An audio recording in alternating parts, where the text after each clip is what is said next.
Hemos estado hablando de lo que se llama la primera resurrección. Y como siempre predicamos los domingos, siempre los domingos es oportuno para hablar de la resurrección, ¿verdad? En realidad, que el pueblo cristiano se reúna los domingos es una celebración que se inició como un recordatorio de que el Señor está vivo. Hoy continuamos y terminamos esta parte de la primera resurrección. Si Dios lo permite, el próximo domingo hablaremos acerca del cielo, ¿verdad? Pero el tema que nos ocupa en esta mañana es la primera resurrección, la gran victoria. Y estaremos en la parte final del capítulo 15 de la primera carta a los Corintios, donde se leyó, pero quiero nuevamente leer el pasaje. Dice en la Biblia: pero os digo, hermanos, que la carne y la sangre no pueden heredar el reino de Dios, ni la corrupción hereda la incorrupción. He aquí os digo un misterio: no todos dormiremos, pero todos seremos transformados. En un momento, en un abrir y cerrar de ojos, a la final trompeta, porque se tocará la trompeta y los muertos serán resucitados incorruptibles y nosotros seremos transformados, porque es necesario que esto corruptible se vista de incorrupción y esto mortal se vista de inmortalidad. Y cuando esto corruptible se haya vestido de incorrupción y esto mortal se haya vestido de inmortalidad, entonces se cumplirá la palabra que está escrita: sorbida es la muerte en victoria. ¿Dónde está, oh muerte, tu aguijón? ¿Dónde, oh sepulcro, tu victoria? Ya que el aguijón de la muerte es el pecado y el poder del pecado la ley, mas gracias sean dadas a Dios, porque nos da la victoria por medio de nuestro Señor Jesucristo. Así que, hermanos míos amados, estad firmes y constantes, creciendo en la obra del Señor siempre, sabiendo que vuestro trabajo en el Señor no es en vano. Padre, gracias por tu poderosa palabra. Gracias porque es viva y eficaz. Gracias, Señor, porque en ella nuestra fe se fortalece y se hace firme para tu gloria. Ahora te suplico que hables a nuestras vidas en este mensaje. Especialmente úsame, Señor, con el poder de tu Espíritu, que sea la verdad de la Biblia la que llegue a tu pueblo. En el nombre de Jesucristo. Amén. Bueno, la esperanza del cristiano está expresada en un epitafio que Benjamin Franklin escribió para sí mismo y que aparece grabado en la lápida de su tumba en la Iglesia de Cristo en Filadelfia. En esa lápida, el mismo Benjamín escribió: el cuerpo de Franklin, impresor, como la tapa de un viejo libro, su contenido arrancado y despojado de sus letras y dorado, yace aquí para alimento para los gusanos, pero la obra no quedará perdida, porque aparecerá una vez más en una edición nueva y más elegante, revisada y corregida por el autor. Bueno, en realidad, esta es la esperanza de todos aquellos que somos cristianos. Y es el mensaje en el que hemos estado reflexionando a través de estos domingos, en 1 Corintios capítulo 15. Y aquí, cuando ya se concluye el pasaje, se está proclamando la maravillosa victoria que viene en consecuencia de la resurrección para todos aquellos que conocemos a Cristo como nuestro Señor y Salvador.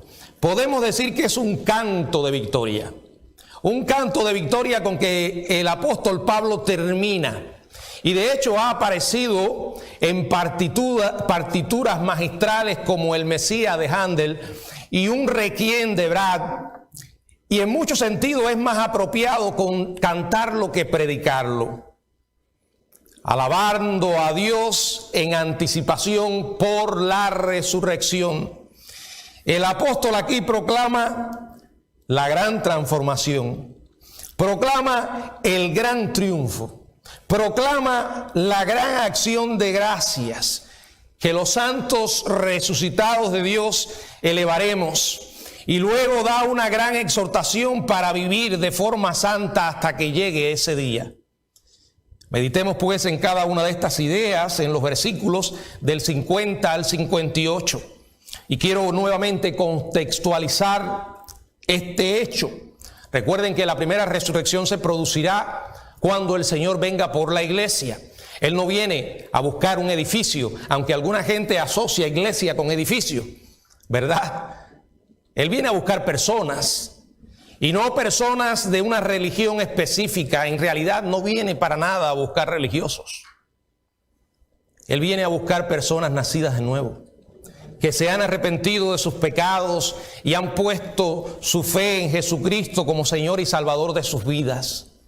Ese es su pueblo, aquellos que han nacido de nuevo. Ocurrirá la gran transformación. Dice el verso 50 al 53, pero esto digo, hermanos, que la carne y la sangre no pueden heredar el reino de Dios, ni la corrupción hereda la incorrupción.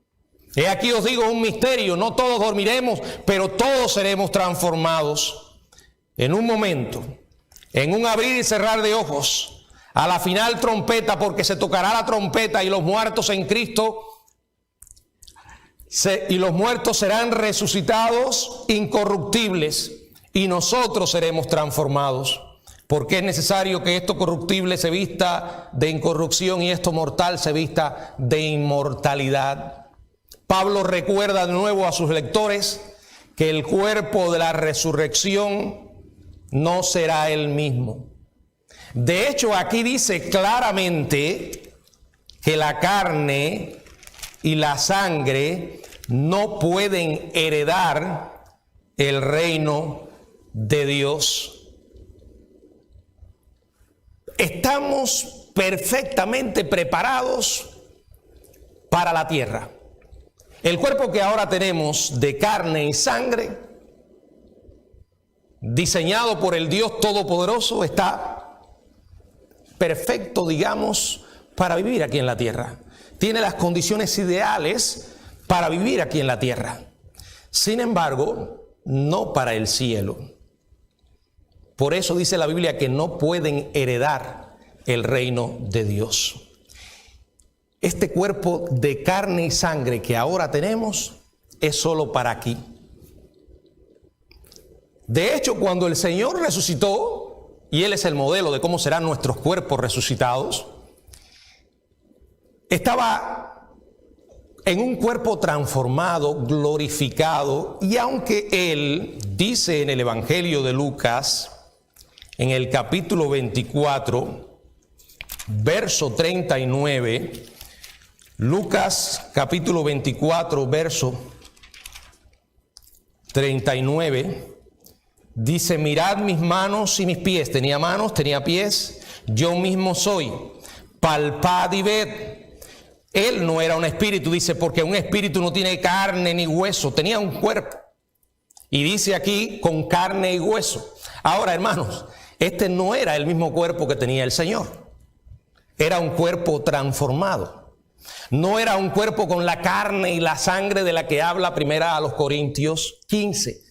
Porque ahí se está refiriendo al cuerpo que tenemos actualmente.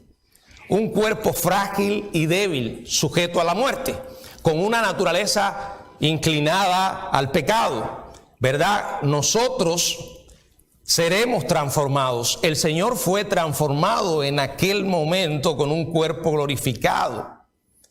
No era un espíritu nebuloso, ¿verdad? Etéreo.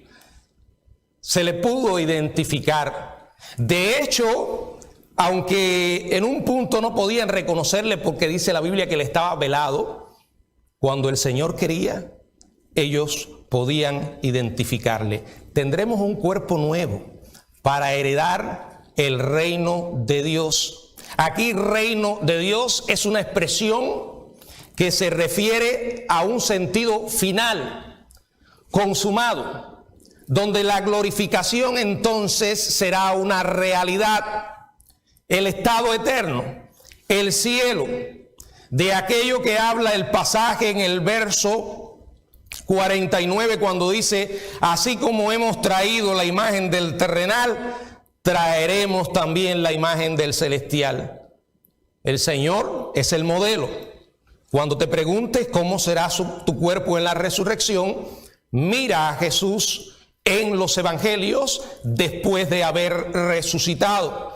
De hecho, según Hebreos capítulo 2, verso 14, el mismo cuerpo terrenal de Jesús era carne y sangre, pero tuvo que ser transformado antes de poder regresar al Padre.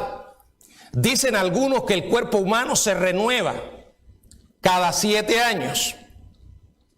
Sin embargo, eso no evita el envejecimiento. Yo sé que usted está convencido de lo que estoy diciendo, porque aunque no esté convencido, los espejos le van a ayudar a convencerse. Independientemente de la renovación cada 7 años de nuestro cuerpo, el envejecimiento no se detiene, el deterioro no se detiene, la muerte no se detiene. El cuerpo humano pertenece a lo que podemos llamar la esfera de la corrupción. No está preparado y no puede heredar la incorrupción en la condición presente. Tiene que ser transformado para heredar el cielo y será transformado. Ya vimos eso en los versículos del 42 al 44 del mismo capítulo 15. Como la semilla que se siembra y continúa con su identidad, va resurgiendo una forma nueva, radical y maravillosamente diferente. Pero ¿qué acerca de los creyentes que vivan cuando el Señor regrese? ¿Qué de aquellos que estén vivos cuando el Señor venga por la iglesia? Lo que se llama el arrebatamiento. Pablo anticipa esta pregunta. Y entonces continúa diciendo: he aquí os digo un misterio. No todos dormiremos. Como ya hemos explicado, la palabra misterio en el Nuevo Testamento se refiere a lo que antes había estado oculto, antes era desconocido, pero que ahora, por revelación de Dios, se da a conocer. En la Biblia hay varios misterios. Uno de ellos es este que tiene que ver con un grupo de personas que van a entrar al cielo sin ver muerte. El apóstol revela ahora que los cristianos que estén vivos cuando el Señor regrese no tendrán que morir. O como dice aquí, dormir. Dormir es una palabra que se refiere al cuerpo. Es una alegoría, una ilustración de la muerte, pero habla únicamente del cuerpo. Algunos han llegado a tomar la palabra dormir como algo literal y han enseñado el sueño del alma, cosa que la Biblia no sostiene.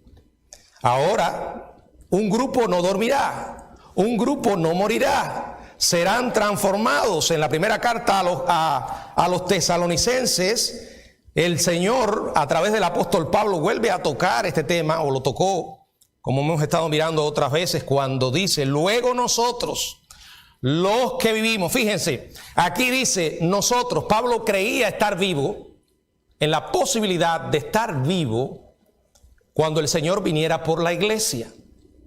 Eso es algo que se inclina mucho a favor del concepto de inminencia. O sea, el Señor puede venir en cualquier momento.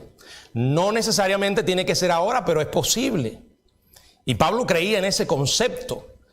Y también en este mismo pasaje que estamos meditando, de 1 Corintios 15, él dice: no todos dormiremos. O sea, nuevamente él expresa la idea de que habrá un grupo de personas que estarán vivas. De hecho, él parece incluirse. Hermanos, en ninguna parte de la Biblia se enseña que Pablo rectificó su teología. Como escuché a alguien que escribió, dice: bueno, parece que Pablo al principio creía que podía estar vivo cuando Cristo regresara. Pero a medida que pasó el tiempo, el apóstol Pablo fue rectificando su teología y se dio cuenta que la realidad es que Cristo no iba a venir tan rápido. Y por eso después habla de la posibilidad de morir. Hermanos, En primer lugar, lo que aquí alguien llamó teología es la Biblia. Y aunque Pablo fue simplemente un instrumento, la Biblia es palabra de Dios. Y el concepto de inminencia se sostiene en la palabra con relación al regreso de Jesús. El punto es que Pablo no rectificó nada porque no tenía nada que rectificar. Simplemente estaba preparado para que Cristo viniera hoy o para que se tardara en venir. Estaba listo para irse sin ver muerte o para irse a través de la muerte. ¿Se dan cuenta? Claro, a veces hay algunos que creen que saben más que el Señor, ¿verdad? Pero este es el concepto que se enseña aquí. A medida que los creyentes son resucitados o arrebatados, dice la Biblia que serán transformados. Ya sea los creyentes que estén muertos o sean arrebatados, su cuerpo será cambiado de corruptible a incorruptible, de lo animal a lo espiritual. Por eso, mi hermano querido, no se aferre tanto a su cuerpo. Es bueno que cuide su salud. Es bueno que coma saludable, haga ejercicio. Y algunos se quieren dar alguna ayudadita, ¿verdad? Pero hermanos, al final, este cuerpo se deteriora y termina en un sepulcro. El Señor nos ha prometido cuerpos nuevos. Tanto para los que sean resucitados o arrebatados, el cambio será rápido. Dice aquí, en un momento, en un abrir y cerrar de ojos, rápido, totalmente rápido, instantáneo, de una forma a otra, de lo terrenal a lo celestial. Y por eso, para enfatizar la rapidez de esta transformación, Pablo dice que ocurrirá en un abrir y cerrar de ojos. Ninguno de nosotros está consciente de la cantidad de veces que abre y cierra sus ojos. La palabra parpadear es la palabra ripe y se usa para referirse a cualquier movimiento rápido. La idea es la rapidez con que se va a producir esta transformación instantánea. Y sucederá, dice, cuando la final trompeta. Se tocará la trompeta de la era de la iglesia cuando los creyentes sean arrebatados. Primera carta a los Corintios, capítulo 4, versos 16 y 17. Algunos intentan asociar esta trompeta con las de Apocalipsis para hacer una gimnasia y meternos dentro de la tribulación. Pero a la luz de la Biblia, esta trompeta no tiene que ver con esto. Acuérdense que también las trompetas en la Biblia, en el libro de Éxodo y de Isaías, convocaban al pueblo para que viniera a la presencia de Dios. Y ese es el concepto que se enseña aquí. Y debido a que nuestro cuerpo animal, terrenal, no puede funcionar en el reino eterno, tiene que haber una transformación, un día y un momento anunciado. Dice aquí, porque es necesario que esto corruptible, algo que es corruptible es que está sujeto al deterioro. Todos somos corruptibles, todos estamos sujetos al deterioro. Se vista de incorrupción, se vista de inmortalidad. La palabra vestirse se usaba para hablar de ¿qué? De ponerse la ropa. Y nos trae la imagen de que nuestro espíritu redimido será vestido de un cuerpo redimido. Y entonces ocurrirá la redención total del hombre. Porque Dios no solo está interesado en redimir nuestras almas, sino también nuestros cuerpos. O sea, Dios nos creó con una parte espiritual y una parte material. La redención alcanzará esas dos esferas. Estaremos en el cielo no como almas desencarnadas, sino como vidas transformadas totalmente con cuerpos. Esa es la gran transformación. Segundo, el gran triunfo. Dice la palabra en el verso 54, y cuando esto corruptible se haya vestido de incorrupción y esto mortal se haya vestido de inmortalidad, entonces se cumplirá la palabra que está escrita: sorbida es la muerte en victoria. ¿Dónde está, oh muerte, tu victoria? ¿Dónde oh sepulcro, ¿dónde está, oh muerte, tu aguijón? ¿Dónde, oh sepulcro, tu victoria? Ya que el aguijón de la muerte es el pecado y el poder del pecado, la ley. Un día, cuando Cristo regrese, esto corruptible, dice el verso 53, es necesario se vista de incorrupción, y esto mortal se vista de inmortalidad.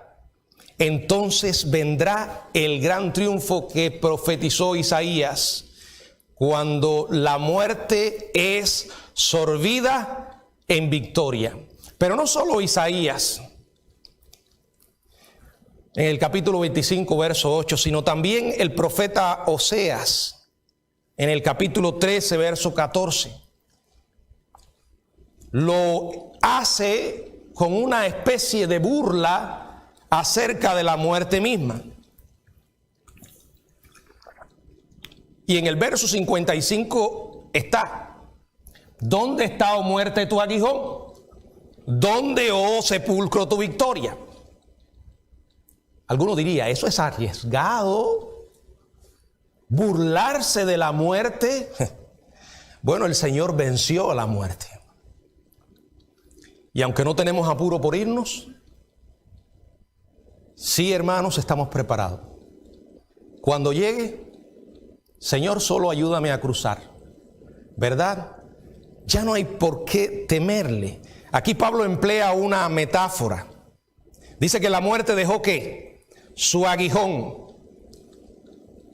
en Cristo. Yo no sé si a usted alguna vez lo ha picado una abeja. Cuando la abeja le pica, le deja el aguijón. Cristo llevó todo el aguijón de la muerte, con el fin de que nosotros no tengamos que sufrirlo para nada. Y él completa el pensamiento cuando dice el aguijón de la muerte, que es el pecado. ¿Por qué? Hermanos, morimos por la realidad de que somos pecadores.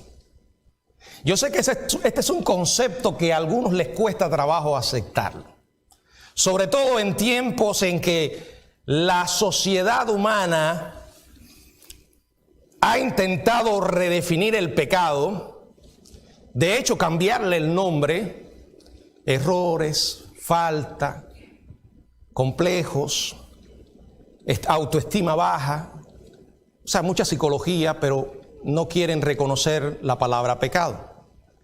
Y otros se pasan la vida buscando gente peores que ellos para quedar bien. ¿No han visto eso?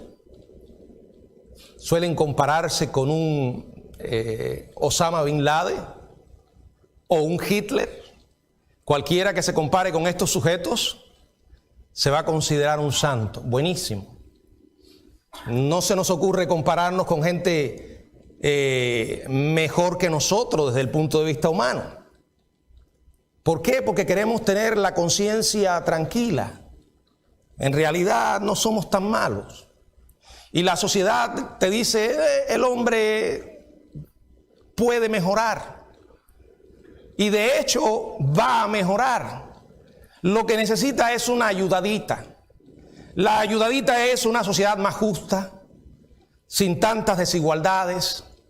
Y ahí corren y corren intentando crear esa sociedad justa que nunca van a lograr crear, porque donde quiera que estemos los hombres habrá injusticia. La Biblia claramente dice que no hay justo ni aun uno. No importa si te llamas justo o justa. No pasa de ser un nombre, porque en realidad no somos justos. Y yo lo he dicho, lo vuelvo a repetir, la Biblia no dice en ninguna parte que vamos a mejorar, sino que las sociedades irán de mal en peor. Ahora, ¿puede el hombre mejorar? Sí, creo que puede mejorar. ¿Con qué? Con el poder del Evangelio. Porque dice la Biblia que el Evangelio es poder de Dios para salvación. Porque el Evangelio trata con la causa que nos hace la vida infeliz. El gran problema con el que lidiamos los seres humanos, que no es un problema de injusticias sociales, no es un problema de algo externo que nos daña, es un problema interno y la Biblia lo define pecado. Y el único remedio para el pecado es la muerte de Cristo. La muerte de Cristo. que cuando Cristo murió por nosotros, hizo posible lo que dice Primera de Juan 2:12. Vuestros pecados os han sido perdonados por su nombre. El Señor nos perdona, no importa cuán lejos hayamos ido. Todos, dice la Biblia, somos pecadores. Todos ofendemos a Dios y lo hacemos muchas veces. Los que establecemos diferencia entre un pecado y otro somos los seres humanos, porque en la realidad, en la práctica, hay pecados que dejan consecuencias mayores. Pero todos los pecados ofenden a Dios. Ofende tanto a Dios aquel que enciende su celular cuando nadie lo está mirando y se pone a ver pornografía, mujeres que no le pertenecen y todo tipo de depravación, y aquel que decide traicionar a su esposa con otra mujer en vivo, en realidad. Ahora usted me dirá, bueno, pero uno es peor. Bueno, es peor por las consecuencias, ¿verdad? Pero en realidad, ante los ojos de Dios, ambos son pecados. Es más, el Señor fue lejos cuando dijo: cualquiera que mire a una mujer para codiciarla, ya adulteró con ella en su corazón. Los hombres sabemos de qué se trata esto, porque somos mayormente visuales. Yo siempre he puesto el ejemplo en otras oportunidades, que ahora hay 4 hombres en una esquina conversando. Vamos a imaginar que ahí está el pastor de la iglesia bautista, o para algunos el mismo Papa, y pasa por allí una mujer hermosa, físicamente atractiva. ¿Cuál creen ustedes que sea la reacción de los 4 hombres? La primera: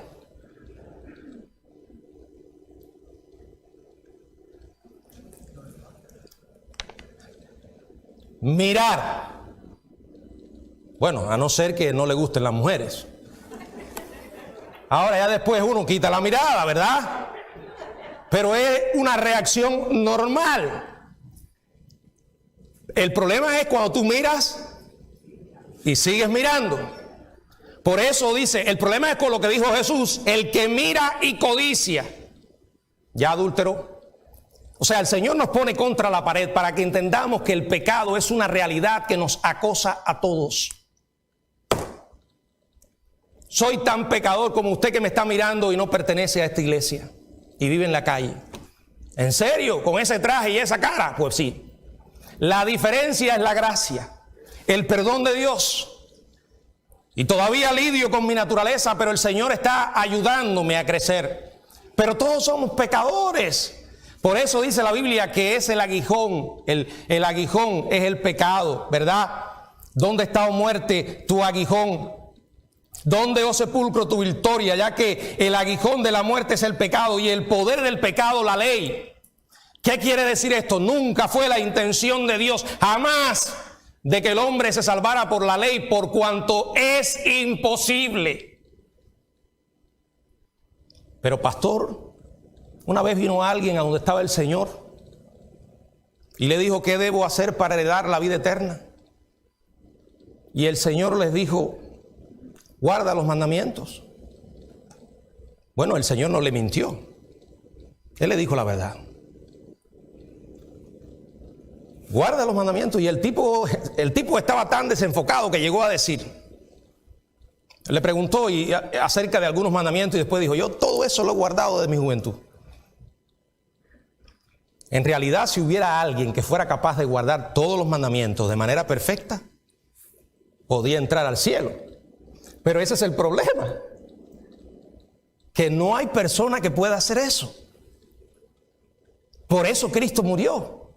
Entonces la ley es un espejo que muestra nuestro verdadero rostro.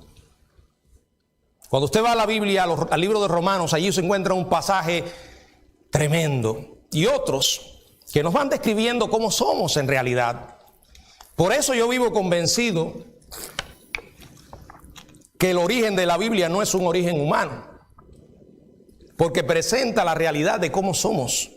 Si la Biblia la hubiesen escrito seres humanos simplemente, eso no estaría en la Biblia. El hombre no escribiría o no pintaría un cuadro tan desagradable de sí mismo, porque no está en la naturaleza humana. De hecho, cuando usted lee la biografía de alguien, le parece que está leyendo la historia de alguien que es perfecto, porque la mayoría de las cosas negativas las desaparecen. Y usted dice, oye, este tipo vivía en otro nivel. Pero la Biblia te presenta la realidad humana tal como es. Allí está la oscura historia de David con Betsabé, el dulce cantor de Israel, el hombre conforme al corazón de Dios que un día cometió un error, un pecado, y arruinó su vida, pero se arrepintió. Ahora, si él se hubiera imaginado, si hubiese previsto que por generaciones tras generaciones ese pecado iba a ser conocido por el mundo entero y iba a estar en la palabra de Dios, lo habría pensado 2 veces antes de hacerlo. Pero no deja de quitarle grandeza a David, porque al final era un hombre. Y si grande fue su pecado, grande fue su arrepentimiento y Dios lo perdonó. La Biblia es el libro donde el hombre tiene que verse a sí mismo, porque nos presenta el verdadero cuadro de nuestra realidad. Cada vez que una persona se muere, es como si Dios estuviera recordándole al hombre, eres pecador. Pero el hombre en su gran mayoría no quiere aceptar eso. Y entonces, ¿qué dice? Bueno, se murió porque le dieron un tiro. Bueno, se murió porque lo atropelló un carro, independientemente de las razones por las que una persona muera. La principal es por el pecado. No significa necesariamente un pecado que hayamos cometido directamente nosotros, pero nos recuerda que tenemos una naturaleza que muere. Por eso el Señor dejó la ley para que nos viéramos y podamos reconocer que somos malos. No hay más dificultad para un individuo para venir a los pies de Cristo que el que se cree bueno. Imagínense, si usted no reconoce que está enfermo, no va a buscar atención médica. Si usted no reconoce que es pecador, entonces ¿para qué necesita a Dios?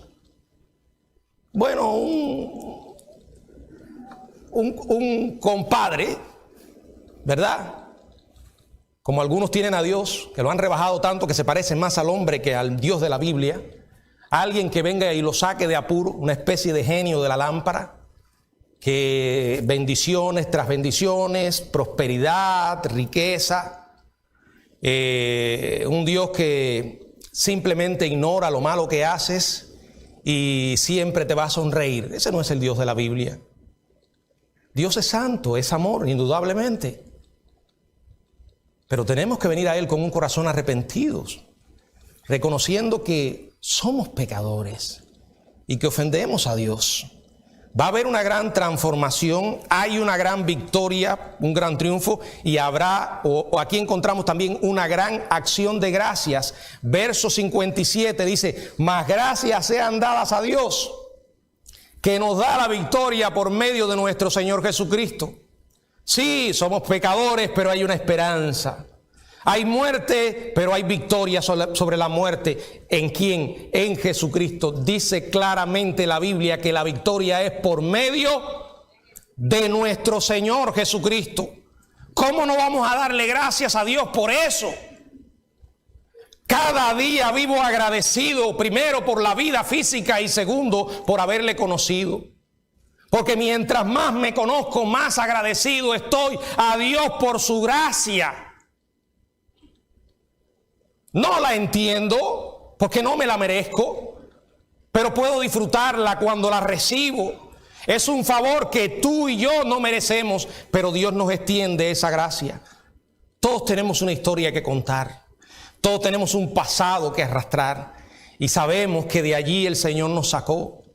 Él nos levantó del fango, nos puso sobre roca firme y nos dio una nueva oportunidad. algo que no puede hacer absolutamente ninguna otra cosa o persona, solo Jesucristo. Por eso, si estamos agradecidos, tenemos que seguir la exhortación del verso 58. Así que, hermanos míos amados, estad firmes y constantes, creciendo en la obra del Señor siempre, sabiendo que vuestro trabajo en el Señor no es en vano. Esto es un mensaje para todos los que estamos acá, aquellos que conocemos a Jesús. Necesitamos firmeza. Esa debe ser la respuesta de un hijo de Dios a Él. Firmes. Tenemos todo para estar firmes. En primer lugar, tenemos la roca inconmovible, sobre la cual edificamos nuestras vidas. Y eso nos da firmeza, nos da estabilidad, nos da constancia. Algo que hemos visto en estos tiempos de crisis es que cuando han llegado las crisis, se ha expuesto como nunca antes el fundamento sobre el que descansan muchas vidas. Algunos han estado edificando en la arena. Algunos han manifestado inconstancia, inestabilidad, porque la fe que tenían era una sátira de la genuina fe, era una caricatura. Porque algunos tienen fe hasta que. Tengo fe hasta que las cosas comienzan a complicarse. Tengo fe hasta que la prosperidad me abandona. Tengo fe hasta que las puertas comienzan a cerrarse. Los supuestos amigos abandonarme. No. Miren, de hecho no se trata tanto de la fe en sí misma, sino del fundamento de esa fe. Del Dios en el cual creemos y del Salvador que tenemos. Ese es el secreto. Eso produce firmeza, eso produce constancia. En medio de tanta inestabilidad, en medio de un mundo donde la gente hoy tiene una manera de pensar y mañana otra, el Señor nos dice, estén firmes, sean constantes. Hermanos, tenemos todo para esa firmeza y tenemos todo para esa constancia. Todo nos viene de Dios. Aquello que Pablo llama las misericordias de Dios. Dice, creciendo en la obra del Señor, no solo cuando las cosas marchan bien, sino en medio de los tiempos turbulentos, en medio de los tiempos de crisis. No dejes de crecer. La vida cristiana es un proceso de crecimiento que se inicia cuando conocemos a Cristo, pero no se debe detener. Creciendo en la obra del Señor siempre. Y mientras lo haces, por favor, recuerda algo que debes conocer. Que vuestro trabajo en el Señor no es en vano. La Biblia dice claramente que aquellos que hacemos para Dios en su poder y en su nombre, nunca será en vano. Oh, pero yo llevo años trabajando en una congregación o sirviendo en un ministerio y no veo los frutos que quisiera ver. Acuérdense que la medida del éxito, según Dios, no es la misma que tú y yo usamos en ocasiones. Dios mira la fidelidad. Dios mira el corazón. Dios mira si realmente lo que estamos haciendo lo hacemos en Él. Por eso yo digo, ¿qué haces? Y si lo haces, ¿para quién? ¿Para quién lo haces? Porque el impulso es la gratitud. Yo a veces siento un profundo dolor porque nunca he entendido que personas que dicen que aman al Señor haya que estarlos arrastrando para que hagan las cosas. Si ese es el caso con alguien, yo creo que no ha entendido de qué se trata. Hay un problema mucho más serio que el que se manifiesta en la apariencia. Porque me es imposible asimilar que alguien que haya entendido lo que es la salvación, lo que Dios ha hecho por nosotros en Cristo y lo que sigue haciendo y lo que nos ha prometido, y que no pueda vivir agradecido. Y la manera para expresar esa gratitud es en servir, hermanos. Hay gente que, repito, cuando empieza a moverse la embarcación en la que están, ya quieren regresar a la orilla, porque no han entendido de qué se trata. Primero, no es una cuestión suya conmigo. No es una cuestión con cualquier otro líder de la iglesia o un hermano. Esto es un problema entre Dios y tú. Tú le sirves a Dios. Hay personas que por la primera tontería en una congregación se van o dejan de servir. Es que no han entendido de qué se trata.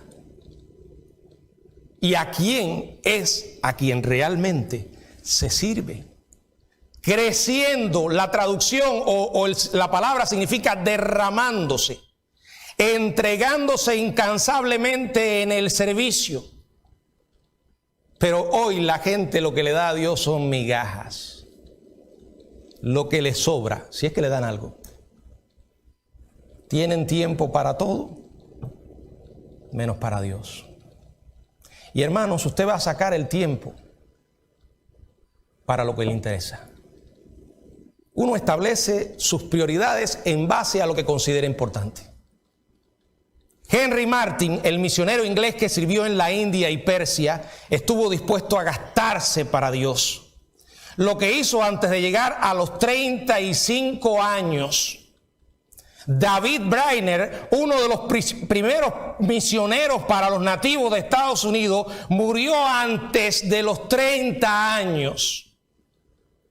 Sabemos muy poco de Epafrodito, excepto que fue un hermano, como dice Filipenses 2, 25 y 30, y colaborador, compañero de milicia, que dice Pablo que llegó a estar próximo a la muerte. Pero qué poco le damos al Señor. Qué poco. Nos hacemos expertos en las excusas. Y llegamos una y otra vez a lo mismo. No tengo tiempo. Bueno, todo ser humano siempre ha tenido la misma cantidad de tiempo, las 24 horas. Eso es real para nosotros en este siglo, y aquellos que comenzaron la obra, Pablo, los apóstoles, tenían la misma cantidad de tiempo. Todo es cuestión de establecer las prioridades. ¿Qué estamos haciendo nosotros? ¿Hemos entendido de qué se trata el Evangelio? Hasta que el Señor vuelva, hay almas que alcanzar y ministerios de toda clase que llevar a cabo. Y hay personas en las iglesias que no hacen absolutamente nada. O al menos nada que edifique. Son personas que siempre están ocupadas en cosas secundarias, pero nunca tienen tiempo para servir al Señor. No puedo. Bueno, de hecho, algunos han llenado las planillas. Estoy dispuesto a servir en cualquier cosa que me necesite. ¿Sabe que cuando yo leo eso me dan ganas de no llamarlos para nada? Porque eso es muy fácil, ¿verdad? No, apúntese en qué usted quiere servir. Cuando usted lo pone, está asumiendo un compromiso más serio. Y en realidad todos estamos ocupados.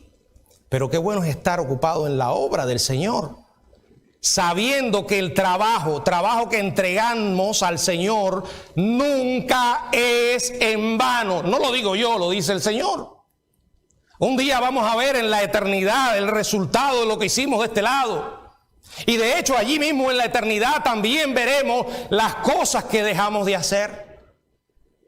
¿Cuántas vidas llegarán al cielo porque tú y yo tuvimos el trabajo y el valor de hablarles del Evangelio? Dejamos de pensar que esa es una tarea para un grupo de exclusivos o gente profesionales. Mucha gente tiene el concepto de que en la iglesia el que debe hacer el trabajo es el pastor porque para eso se le paga. Bueno, yo le digo que con relación a su propia vida el Señor le va a pedir cuenta. ¿Qué haces para Dios? ¿Qué haces por la gente que amas? Lo mejor que puedes hacer por alguien es hablarle de Cristo. hablarle del Evangelio. Es verdad que a veces hay gente que tiene necesidad inminente, urgente, y necesita una ayuda económica, dinero, comida. Eso es temporal. El dinero que usted le dé se le volverá a gastar, a acabar. La comida le dejará el estómago vacío otra vez. Pero el Evangelio es la gran necesidad, la necesidad número uno que tienen todos. ¿Saben por qué lo digo? Porque lo creo. Porque lo experimenté en mi propia vida. Vuelvo a preguntarte, ¿qué estás haciendo en la obra del Señor? Y si has decidido hacerlo, debes pensar que es para Él y nunca será en vano. Yo te animo, mi hermano querido, a que dejes el juego. Toma esto en serio. A Dios no lo puedes engañar. Él mira tu alma, Él sabe quién eres. Y dice la Biblia, no hay excusa. No hay excusa. Yo sé que a veces algunos hermanos se han anotado y no los han llamado. Pero en vez de irse para una esquina a estar rumiando su amargura, a mí no me llamaron, yo no voy a hacer nada porque ya me he apuntado 3 o 4 veces y nadie me llama. Hermano, mire, si usted quiere servir al Señor, usted va a buscar la manera de hacerlo. Si no lo llaman, usted va a averiguar quién es el que está frente al ministerio. Y usted le va a decir, yo quiero trabajar. Y si no te oye, ven a donde está el pastor para que el pastor lo sepa. Y te dé una oportunidad de servir en alguna área. Además, suponiendo que no hagas algo inmediato en la iglesia, hay algo que sí puedes hacer y tienes que hacer. Es predicar el Evangelio a la gente, a tus amigos, a tus familiares. Decirles lo que Dios hizo por ellos en Jesucristo. Decirles que el mundo está difícil, pero hay una esperanza. Y esa esperanza es Jesucristo. El Cristo que puede cambiar la vida de cualquiera. Si me cambió a mí, puede cambiar a cualquiera. Si cambió a un perseguidor llamado Saulo y lo convirtió en un misionero llamado Pablo, el Señor puede hacer con el Evangelio el milagro más grande de todos. Ahora, ¿por qué no lo hacemos? Porque en gran medida muchos realmente no lo creen. Y han puesto su esperanza en cosas humanas. Muy pronto te darás cuenta que cometiste un gran error. Porque la respuesta está en Jesús. Por eso, mis hermanos, en respuesta y gratitud al Evangelio y a lo que el Señor ha hecho, hace y ha prometido hacer, vivamos agradecidos, sirviéndole, sabiendo que lo que hacemos nunca es en vano.